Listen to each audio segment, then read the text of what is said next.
Despite some encouraging economic news today, not all working Americans are feeling a positive impact. Many millennials are still struggling financially, especially when compared to past generations.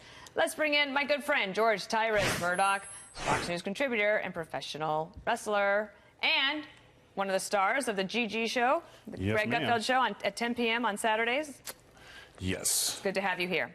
Okay, so I need you to talk me through this.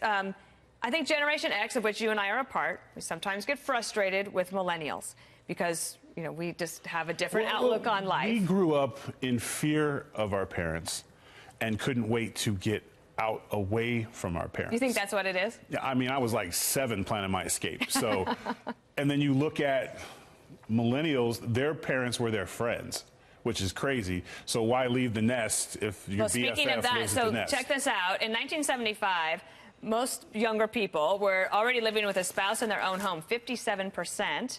And in 2016, 31% of them were actually living with their parents. And of course, then also you have the whole issue about whether they were single. In 1975, 33% were single. Today, 57% are. And of course, you and I know young people. We work with all of them. A lot of them are single. I'm technically still a young person. Yeah, you know, I know we are so young. But also, there's also this, and this was what worries me about them, and I think it worries their parents, is that they have a ton of college debt.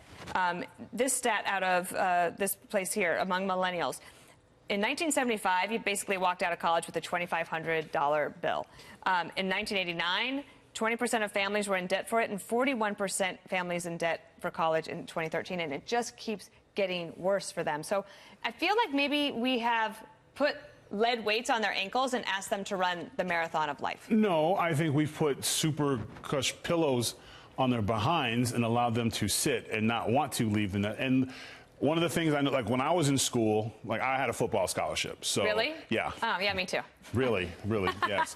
I was on the speech team. Okay, well, and you and look what, and funny we're here together. Yes, yeah, football and speech go together like grenades and apricots. But we kind of we knew what we wanted to do.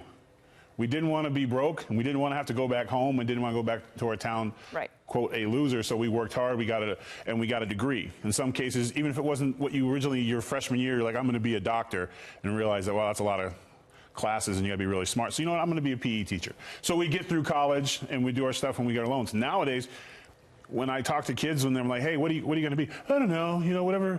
You know, I don't know. You know, I don't know. It's a good imitation. And they continue to like change their majors and this, that, whatever, while they keep accruing. Oh, that's why they have more debt. And they, you know, they just. Well, and get this, the New York Post reported today, and it's one of the reasons I wanted to talk to you about this. So the traditional concept of employment is the latest thing that the ever-contrarian millennial generation is reinventing. Apparently, Tyrus, they are quitting their jobs at an alarming rate without any idea of what they're going to do next. But I sort of feel like, are we jealous of them because of that? Because we have done these things all in order, and we sort of wish we had that adventurous spirit? It's not. No, we had the adventurous spirit. We lived in fear, and we had these things called missed meal cramps, which means if you don't make money, you don't eat.